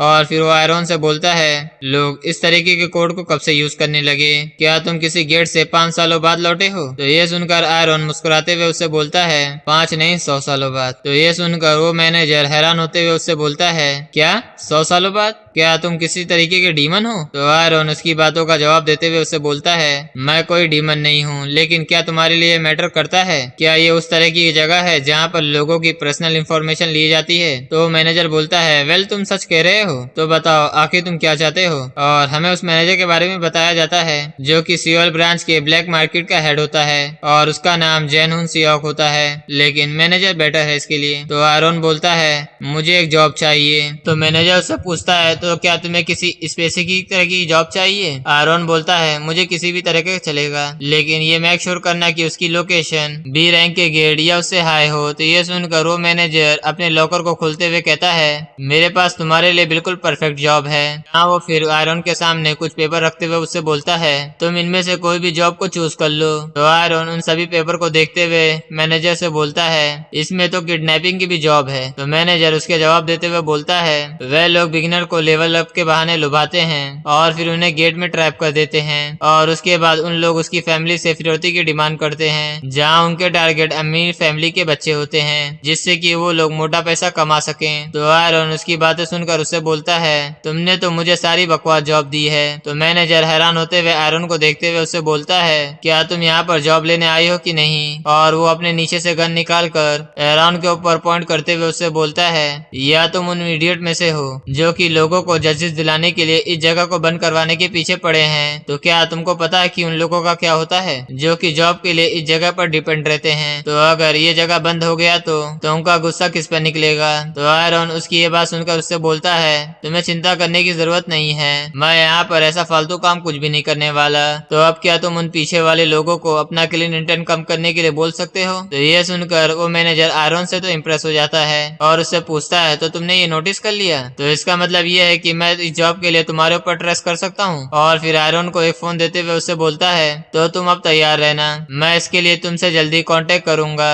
और आयरन को फोन देने के बाद वो आयरन से कहता है जबकि तुम यहाँ पर हो तो क्यों ना एक ड्रिंक करो। आयरन बोलता है मैं ये तो कर तो लूंगा लेकिन एक प्रॉब्लम है, अगर मैं यहाँ पर ड्रिंक करूँ और मैं यहाँ पर सो जाऊँ तो सारे के सारे लोग यहाँ पर जान से मारे जाएंगे। और ये कहते हुए आयरन अपना ऑरा रिलीज कर रहा होता है और इतना कहने के बाद आयरन वहाँ से चला जाता है। और उसके बाद हमें दूसरे सीन में डी रैंक का गेट दिखाया जाता है जिसका नाम नामयांग जू सिटी होता है। तभी एक पार्टी आ जाती है जो कहती है ब्रदर चोल हम लोग यहाँ पर आ चुके हैं। तो दूसरी पार्टी का चोल उसे देखते हुए हाथ हिलाते हुए कहता है होंग तो तुम यहाँ पर आ गए हो। और वो अपने साथियों को होंग के बारे में बताते हुए कहता है ये समय पर ये सभी प्लेयर्स हमको यहाँ पर ज्वाइन करने वाले हैं और ये बिल्कुल मेरे छोटे भाई बहन की तरह हैं, तो इसलिए प्लीज इन लोगों का काफी अच्छे तरीके से ख्याल रखना। जहाँ पर वो लोग उनके सामने झुकते हुए उनसे कहते हैं प्लीज हम लोगों का काफी अच्छे तरीके से ख्याल रखना। जिसके बाद वो लड़का होंग से पूछता है तो बताओ आखिरकार तुम्हारी फर्स्ट फील्ड की वजह से तुम्हें कैसा महसूस हो रहा है? तो होंग हंसते हुए कहता है मैं बस थोड़ा सा नर्वस हूँ। तो चियोल बोलता है तुम्हें बिल्कुल भी नर्वस होने की जरूरत नहीं है क्योंकि जो मेरे पार्टीज मेंबर हैं वो मेरे साथ लगभग 3 साल से भी ज्यादा से रहते हैं, तो इसकी वजह से एक डी रैंक का गेट कोई बड़ी चीज तो नहीं है। जिसके बाद वो अपने साथियों के बारे में बताना चालू करता है जहाँ उनके बीच में हमारा आयरन भी था, जहाँ उनके बारे में बताते हुए कहता है ये वंडरस हैं। जो सुनकर तो उनकी पार्टीज काफी ज्यादा हैरान हो जाती है। तो चियोल उन्हें शांत करवाते हुए बोलता है तुम चिंता मत करो, ये सभी मार्शल आर्टिस्ट हैं और मेरे साथ ये 3 सालों से हैं। और आयरन को भी हम देखते हैं जो कि उन लोगों को घबराते हुए अपने मन में सोचता है ये इन लोगों का नर्वस होना नेचुरल है क्योंकि वनड्रस गैना के डीमन की तरह चीजों को बेकार चीजें करने के लिए बदनाम है, इसलिए उन ब्लैक मार्केट के हेड ने हमें वनड्रस की तरह इंट्रोड्यूस करवाया। लेकिन तभी आयरन उसके साथ आई हुई उन सभी में से एक लड़की को देखते हुए कहता है लेकिन यहाँ पर कोई है जो कि हमें देखकर सरप्राइज नहीं है, ऐसा लगता है कि मैंने उसे ढूंढ लिया, मास्टर मुंह के वैन फैक्शन के बंदे को, आमीन बंदी को। उसके बाद हमारा सीन सीधे रात में गेट के अंदर का सीन दिखाया जाता है जहाँ पर सभी लोग कैंपिंग फायर लगाकर सभी लोग आसपास बैठे हुए थे, जहाँ पर चियोन आपस में मस्ती कर रहे थे। जहाँ पे होंग चियोन से पूछता है क्या हम लोग कल खुद हंटिंग कर पाएंगे? तो उसके साथ आए वो दूसरा लड़का बोलता है हम लोग अपने पेरेंट्स को बिना बताए यहाँ पर आए हैं इसलिए क्योंकि हम लोग यहाँ पर रियल कॉम्बैट एक्सपीरियंस करना चाहते हैं। तो चियोंग उसे मुस्कुराते हुए बोलता है तुम लोग फिक्र मत करो, मैंने एक रूट प्लान किया है जिससे कि तुम लोग सेफली हंटिंग कर पाओगे। तो आज के दिन रेस्ट कर लो, कल के लिए तैयार रहना कुछ धमाकेदार एक्शन करने के लिए। और वहीं पर हम आयरन को भी देखते हैं जिसके पास वही लड़की आते हुए बोलती है क्या मैं तुम्हारे बगल में बैठ सकती हूँ? तो आयरन उसकी बात सुनकर कुछ ही नहीं बोलता है, लेकिन वो लड़की चिपकू होती है इसलिए वो आयरन के बाजू में बैठ जाती है, जहाँ वो उसे बोलती है तुम वंडरर हो है ना, अगर तुम मार्शल आर्टिस्ट हो तो आखिर तुम किस लेवल पर हो और तुम दिन में भी हंटिंग नहीं किए हो? आयरन उसकी बातों का जवाब देते हुए उससे बोलता है क्या तुम्हें नहीं पता किसी मार्शल आर्टिस्ट से उसका लेवल पूछना रूड माना जाता है? तो वो लड़की उसकी ये बात सुनते हुए उसे बोलती है ओ ऐसा है क्या, मैं अभी न्यूबी प्लेयर हूँ तो मुझे इसके बारे में नहीं पता, तो क्या मैं एटलीस्ट तुम्हारा नाम तो जान सकती हूँ? तो आयरन उसकी आंखों में देखते हुए कहता है आयरन। तो आयरन की आंखों में देखने के साथ ही वो लड़की थोड़ा डरने लगती है, जहाँ वो अपने मन में सोचती है आयरन ये नाम मुझे ऐसा क्यों लग रहा है कि ये मैंने सुना है। पर तभी उस लड़की की एक साथी आते हुए उससे बोलती है यूनहा अब मेरी बारी है यहाँ पर गार्ड करने की, तो तुम जाकर थोड़ा रेस्ट कर लो। तो यूनहा वहाँ से जाते हुए आयरन से बोलती है ये भले ही कुछ समय के लिए था लेकिन मैंने तुमसे बातें करते हुए काफी एंजॉय किया। उसके बाद वो अपने टेंट में जाते हुए आयरन के बारे में सोचते हुए कहती है इसको देखकर ऐसा तो नहीं लगता कि ये कोई बुरा पर्सन है, लेकिन इसके पास से ये अजीब फीलिंग क्या थी। और उसके बाद हमें अगले दिन का सीन दिखाया जाता है जहाँ पर सभी लोग हंटिंग कर रहे थे और और तभी चियोंग का एक साथी घड़ी में टाइम देखते हुए बोलता है, ओ नो, ये गेट क्लोज होने का ऑलमोस्ट समय पूरा हो चुका है। तो चियोन उस लड़के से बोलता है, मिनहोंग, गेट क्लोज होने वाला है, तो अगर तुम यहाँ से अभी नहीं जाओगे तो फिर यहाँ से तुम तब तक नहीं जा पाओगे जब तक तुम फाइनल बॉस को मार नहीं दोगे। तो इसे देखकर ऐसा लगता है कि तुम लोग अब मॉन्स्टर की हंटिंग अगली बार कर पाओगे। तो ये सुनकर मिनहोंग हैरान होते हुए बोलता है, क्या हम आपके साथ फाइनल बॉस तक नहीं पहुँच पाएंगे? बड़े भाई, आपको तो फाइनल बॉस से लड़ना बड़े ही आसान होगा। तो चियोंग बोलता है, हाँ ये तो सच है, लेकिन मैं तुम लोगों के लिए परेशान हूँ, कहीं तुम लोगों को चोट न लग जाए। तो मिनहोंग बोलता है, बड़े भाई, मैं अब एक प्रॉपर प्लेयर हूँ, तो अगर मैं हमेशा उन मॉन्स्टर से डर कर भागते रहूंगा तो आखिर मैं स्ट्रॉन्ग कैसे बनूंगा? फिर वो जोश में आते हुए बोलता है, तो प्लीज आप हमारे बारे में फिक्र मत करिए, तो चलो अब उस फाइनल बॉस को हराने के लिए साथ में चलते हैं। तो चियोंग ये सुनकर बोलता है, क्या तुम श्योर हो? तो मिनहोंग हाँ में जवाब देता है। तो ये सुनकर चियोंग मुस्कुराते हुए अपने मन में सोचता है, ये बकरा हमारे जाल में फंस गया। और फिर वो उसके पीछे जो मॉन्स्टर आ रहे थे उसकी तरफ इशारा करते हुए होंग से बोलता है, तो क्यों ना तुम्हारे साथ ही पहले इनका सामना करें। तो मिनहोंग अपनी तलवार को निकालते हुए बोलता है, मैं इसी का तो इंतजार कर रहा था। और फिर वो लोग उन सभी ऑर्क से लड़ने लग जाते हैं। तो ये देखकर तो चियोल की टीम बहुत ही ज्यादा खुश हो जाते हैं, जिसके बाद दिखाई देता है कि कुछ ही समय बाद गेट बंद होने वाला था और जो पोर्टल था वो भी क्लोज हो गया था। और वहीं पर होंग को इस मॉन्स्टर से लड़ने में काफी ज्यादा दिक्कत आ रही थी, जहाँ पर एक अटैक की वजह से उसकी तलवार छूट जाती है। तो उस अटैक को देखकर अपने मन में सोचता है, मैंने जैसा उम्मीद किया था ये तो उससे भी ज्यादा स्ट्रॉन्ग है। तो वो चिल्लाते हुए चियोल से मदद मांगता है। तो चियोल उससे बोलता है, ये जगह बहुत ही ज्यादा क्योटिक हो चुकी है, तो तुम खुद उसको हैंडल कर लो। और तभी हम देखते हैं कि वो ऑर्क भी मिनहोंग के ऊपर अटैक कर देता है। तो उसके अटैक को पीछे की तरफ डॉज करते हुए अपने जेब से एक फायर तलिस्मान निकालते हुए सीधे उसके सामने फाड़ देता है, जिस तलिस्मान को फाड़ने की वजह से उसमें से आग की लपटें निकलती है, जिसकी वजह से वो ऑर्क पूरी तरह से जलकर मारा जाता है। और उसी समय बाद चियोल उसके पास आते हुए उससे बोलता है, मिनहोंग, क्या तुम ठीक हो? मुझे माफ कर देना, मैं तुम्हारी मदद करने के लिए नहीं पहुंच पाया, लेकिन लकीली तुम्हारे पास उस समय एक हाई टियर का स्क्रोल मौजूद था। मिनहोंग परेशान होते हुए बोलता है, मेरे फादर ने मुझे ये कहकर दिया था इसे बहुत ही डेंजरस सिचुएशन पर यूज करना, लेकिन मैंने तो इसे अभी यूज कर लिया। तो ये सुनकर चियोंग बोलता है, तो इसका मतलब ये है कि इसके जैसा तुम्हारे पास अब और आइटम नहीं है। तो ये कहते हुए चियोल भी अपने जेब से एक स्क्रोल निकाल लेता है और बोलता है बाइंड, जिसकी वजह से उसमें से कई सारी रस्सियां निकलने लगती है, जो कि यहाँ पर मिनहोंग को पूरी तरह से जकड़ने लगती है। इसकी वजह से वो काफी ज्यादा हैरान था, क्योंकि उस रस्सी ने उसे पूरी तरह से जकड़ लिया गया था। जहाँ वो उससे पूछता है, बड़े भाई आखिर आप ये क्या कर रहे हो? लेकिन तभी उसकी नजर अपने साथियों पर भी जाता है, जहाँ पर उसके साथियों की भी वही हालत होती है। और चियोल उससे बड़े ही डरावनी आवाज में बोलता है, मिनहोंग, हमारे ट्रैप में गिरने के लिए तुम्हारा थैंक्स। तो ये सुनकर मिनहोंग हैरान होते हुए उससे बोलता है, बड़े भाई आप मजाक करना बंद करो और हमें यहाँ से छोड़ो। लेकिन तभी चियोल मिनहोंग को एक थप्पड़ मार देता है और उससे कहता है, मिनहोंग, ये इसलिए है क्योंकि तुम्हारे पेरेंट्स अमीर हैं। तो क्या तुम्हें सचमुच ये लगता है कि अभी भी ये मजाक है? लगता है कि तुम्हें अच्छे से समझाना पड़ेगा। तो चलो तुम्हारे कान को काटने से शुरू करते हैं। तो ये सब कहते हुए चियोल मिनहोंग के कान को काटने ही वाला होता है, लेकिन तभी योनहा उसके साथियों को मारते हुए चियोल के ऊपर अटैक कर देती है। तो चियोल उसके अटैक को बड़ी मुश्किल से ब्लॉक कर लेता है, जहाँ वो उससे पूछता है, आखिर तुमने मैजिकल रस्सियों को कैसे काटा? तो योनहा अपने स्वॉर्ड ऑरा को दिखाते हुए उससे बोलती है, तो और मैं क्या करती? तो उसके स्वॉर्ड ऑरा को देखकर तो चियोल पूरी तरह से हैरान हो जाता है, जहाँ पर तभी योनहा उसके ऊपर एक जोरदार अटैक करती है, लेकिन चियोल उसको बड़ी मुश्किल से ब्लॉक कर लेता है। जहाँ उस अटैक को ब्लॉक करने की वजह से उसके हाथ तो बुरी तरह से कांपने लग जाते हैं। और उसके बाद वो गुस्से से योनहा से बोलता है, तो तुम मार्शल आर्टिस्ट हो, तो इसी वजह से तुम्हारे ऊपर मैजिकल रस्सियां काम नहीं करी, लेकिन मेरी इंफॉर्मेशन सर्च स्किल तुम्हें तो प्लेयर दिखा रही है। तो योनहा उससे बोलती है, तुम भी तो डी रैंक के प्लेयर नहीं लगते, तो क्या तुम सी रैंक के प्लेयर हो? लेकिन तभी उसके पीछे वहाँ पर वंडरा आ जाता है, जहाँ वो चियोल को पीछे हटने के लिए बोलता है, जहाँ उसे बोलता है एक मार्शल आर्टिस्ट को एक मार्शल आर्टिस्ट ही संभालेगा। जहाँ वो अपने स्वॉर्ड को निकालते हुए योनहा से बोलता है, तुम्हारे स्वॉर्ड ऑरा को देखकर ऐसा लगता है कि तुम मेरी तरह पिनाकल लेवल पर हो, पर क्या तुम हम सबको एक साथ अकेले ही हरा सकती हो? तो ये देखकर तो योनहा थोड़ी सी परेशान हो जाती है, जहाँ वो अपने मन में सोचती है, ये बिल्कुल सही कह रहा है, मैं इन सभी को एक साथ तो नहीं संभाल पाऊंगी। जहाँ वो ये सब सोच ही रही होती है, तभी वो वंडरा उसी के ऊपर अटैक कर देता है और वो उसे बोलता है, अगर तुम मेरे ऊपर पहले अटैक नहीं करोगी तो मैं तुम्हारे ऊपर पहला अटैक करूंगा।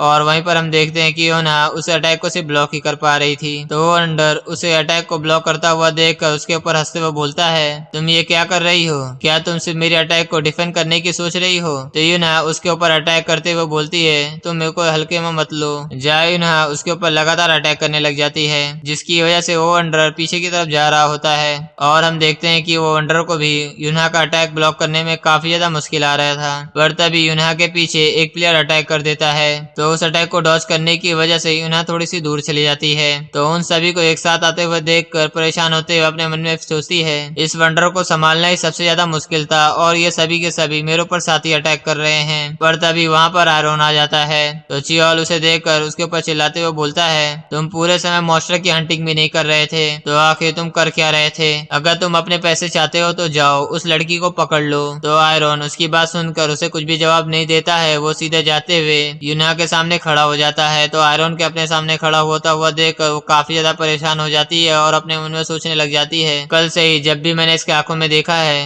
तो पता ही नहीं क्यों मुझे डर लगने लग गया है। आखिर ये बंदा है कौन? और हम आयरन को भी देखते हैं जो कि चुपचाप बस यूनहा को देख रहा होता है। तो बस यार इस एपिसोड को हम यहीं पर खत्म करते हैं, लेकिन नेक्स्ट सीन जो आने वाला है वो काफी ज्यादा ब्रूटल और फाइटिंग से भरा हुआ होने वाला है, क्योंकि इसमें जितने भी एपिसोड है बस फाइट फाइट फाइट ही है। कसम से देखने में जो अगर आपको मजा नहीं आया तो आप लोग बोल देना यार ये एपिसोड मजा नहीं आया। और हाँ दोस्तों, अगर जाने से पहले आप लोग एक सब्सक्राइब का बटन दबा के जाना, क्योंकि उसमें पैसे नहीं लगते हैं और फ्री का काम होता है। ना ही आपको पेड प्रमोशन करवाने की जरूरत है, ना ही आपको अपना हाथ उठाने की जरूरत है। बस हाथ में दबाओ सब्सक्राइब का बटन, क्योंकि मेरा टारगेट पूरा होना चाहिए। 10,000 का टारगेट है, नहीं हुआ तो कुछ भी नहीं होगा। आप लोगों को वीडियो मिलती जाएगी। बाय बाय, नमस्ते, टाटा।